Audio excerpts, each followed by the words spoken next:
सुप्रभात।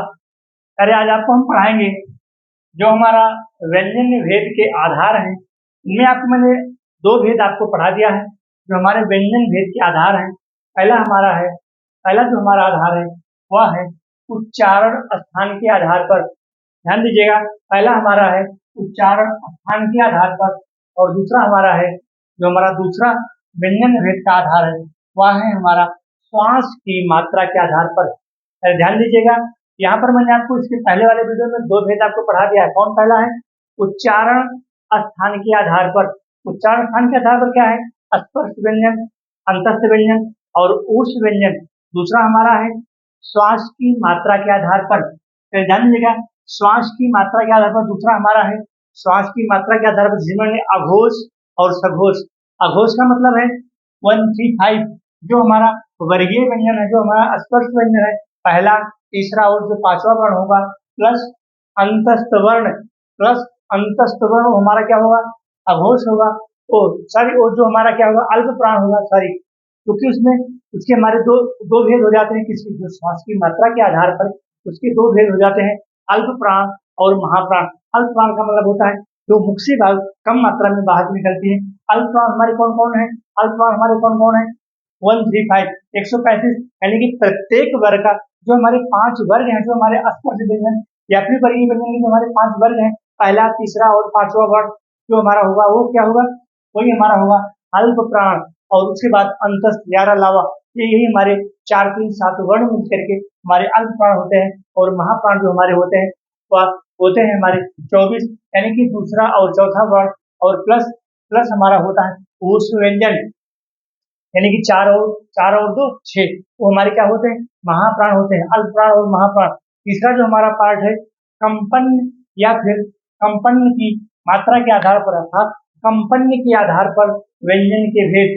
कंपन के आधार पर जिसको हम स्वर तंत्री या कंपन के आधार पर, हमारा तीसरा है कार्य स्वर तंत्री या कंपन के आधार पर भी दो भेद होते हैं इसके व्यंजन के। पहला हमारा हो जाएगा अघोष और दूसरा हो जाएगा हमारा सघोष। अघोष का मतलब होता है कार्य, ध्यान दीजिएगा, अघोष का मतलब होता है अर्थात जो पहला और दूसरा हमारा वर्ण होता है।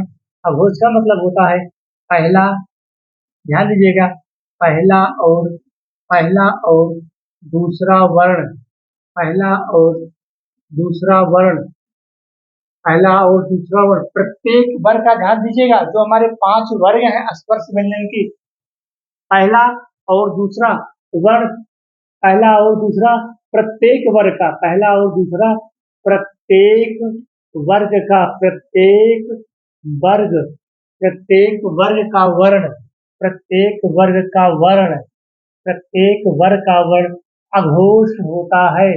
अघोष होता है, ध्यान दीजिएगा, अघोष होता है, अघोष होता है।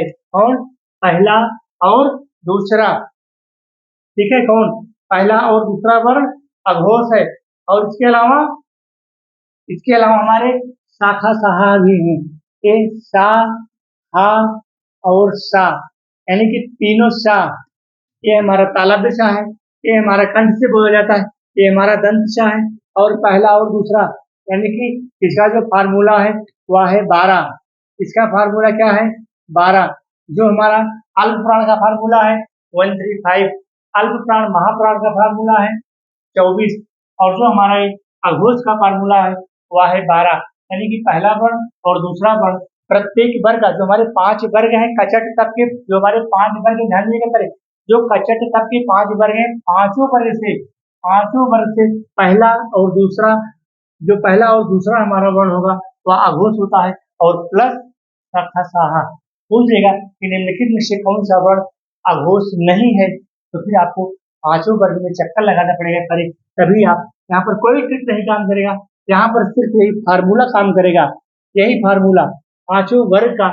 यहाँ पर पांचों वर्ग आपको लिखना पड़ेगा, फिर 1, 2 से इसको ढूंढना पड़ेगा और इसमें आप शाखा साहा को शामिल करोगे और हमारा दूसरा जाता है सघोष वर्ण। दूसरा हमारा क्या है? सघोष वर्ण, सघोष वर्ण। मेरे प्यारे, यहाँ पर कोई ट्रिक नहीं है, यहाँ पर आपको कंटेन याद करना पड़ेगा, कंटेन को समझना पड़ेगा। अघोष हो गया, सघोष हो गया, अघोष का मतलब होता है बिना ध्वनि के, जहाँ पर गूंज ना हो, जहाँ पर कोई ध्वनि ना हो।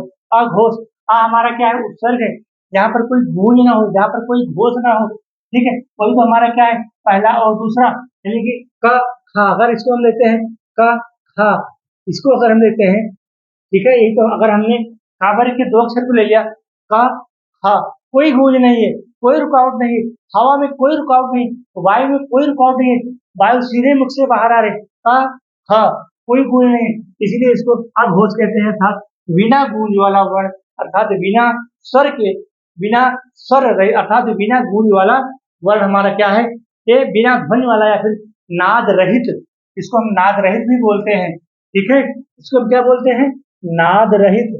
नाद माने होता है आवाज, ये नाद रहित वर्ण है। कौन सा, ये जो हमारा अघोष वर्ण है, ये नाद रहित वर्ण है, अर्थात इसकी कोई आवाज नहीं होती है। हमारा दूसरा है सघोष, प्रत्येक वर्ग का तीसरा, चौथा और पांचवा, ठीक है, यहाँ पर मेरे प्यारे होगा क्या होगा, प्रत्येक वर्ग का, प्रत्येक वर्ग का, जो हमारे कचट तप के पांचों वर्ग हैं, प्रत्येक वर्ग का, प्रत्येक वर्ग का क्या हो जाएगा, प्रत्येक वर्ग का, प्रत्येक वर्ग का तीसरा, चौथा और पांचवा, यानी कि 345। नोट करना फार्मूला को, यही है हमारा, क्या है हमारा ये, यही हमारा है फार्मूला, क्या है, सघोष का फार्मूला यही है हमारा 345, और प्लस अंतस्थ, प्लस अंतस्थ भी होगा, ध्यान दीजिएगा, प्लस अंतस्थ भी होगा, अंतस्थ भी होगा, ठीक है, प्लस अंतस्थ, प्लस अंतस्थ क्या है, ये अंतस्थ वर्ण है, प्लस ये अंतस्थ वर्ण है, प्रत्येक वर्ग का तीसरा, चौथा और पांचवा, अर्थात जो हमारे स्पर्श व्यंजन के, जो हमारे वर्गीय व्यंजन के पांच वर्ग हैं, उसका जो हमारा होगा वही होता है क्या, प्रत्येक वर्ग का तीसरा, चौथा और पांचवा वर्ण जो होता है, अर्थात प्रत्येक वर्ग का तीसरा, चौथा और पांचवा वर्ण क्या होता है, वो होता है हमारा सघोष। सघोष का मतलब होता है गूंज के साथ, अघोष का मतलब होता है गूंज रहित, नाद रहित, और उसके बाद इसमें और क्या समाहित होता है, पहले इसमें समाहित होता है हमारा, इसमें हमारा अंतस्थ व्यंजन भी समाहित होता है, जो हमने लिखा है यारा लावा, ठीक है, या, रा, ला और वा, जबकि हमारे ये वा और या, ये जो हमारे या और वा है, ये हमारे क्या है, अर्धस्वर भी हैं, इसको हम अर्धस्वर भी कहते हैं, इसको, इसी या को हम अर्धस्वर भी कहते हैं, हमारा या है, ठीक है, ये हमारा क्या है, या, ये हमारा या है, या रा लावा। इस प्रकार से हमें पूरा भरोसा है कि आप जो हमारा जो व्यंजन के जो हमारा तीसरा भेद था, स्वर तंत्र या कंपन के आधार पर अल्प प्राण, महाप्राण, अघोष और सघोष, पहले आपको समझ में आ गया होगा। अगर हमारा वीडियो आपको अच्छा लगे, पहले लाइक करना, सब्सक्राइब करना, जहां भी कमियां हो, आपको जहां भी कोई कमी दिखे, पहले कमेंट के माध्यम से बताना, हमें सब्सक्राइब मत करना, लाइक मत करना प्यारे, लेकिन जहां भी मेरी कमी आपको दिखे, निश्चित ही हमको कमेंट के माध्यम से बताना, मैं और इम्प्रूवमेंट करके आपको पढ़ाने की कोशिश करूंगा। मेरे प्यारे, वर्णमाला को पढ़ने का, व्याकरण को पढ़ने का कोई ट्रिक नहीं है, जो भी यूट्यूब चैनल पर आपको टीचर बताते हैं वो गलत बताते हैं, गलत फहमी बताते हैं, कहते हैं मैं 5 मिनट में आपको संधि तैयार करा दूंगा, कारक तैयार करा दूंगा, वर्णमाला तैयार कर दूंगा, उनकी क्षमता नहीं है मेरे प्यारे। जब तक आप इस कंटेंट को नहीं समझेंगे, इस परिभाषा को नहीं समझेंगे, उनकी क्षमता नहीं है कि आप वर्णमाला के क्वेश्चन को सही करके परीक्षा में आ जाओ, ठीक है, जो 2 से 3 क्वेश्चन वर्णमाला से प्रत्येक परीक्षा में, भारत वर्ष का कोई भी प्रदेश हो, कोई भी परीक्षा हो, वर्णमाला से क्वेश्चन रहता ही रहता है। और जब इस प्रकार से आप कंटेंट को नहीं पढ़ोगे, इस प्रकार से आप इसको याद नहीं करोगे, बार बार रिपीट नहीं करोगे, बार बार लिखोगे नहीं, तब तक आप वर्णमाला के क्वेश्चन को सही नहीं कर पाओगे, मेरी गारंटी है।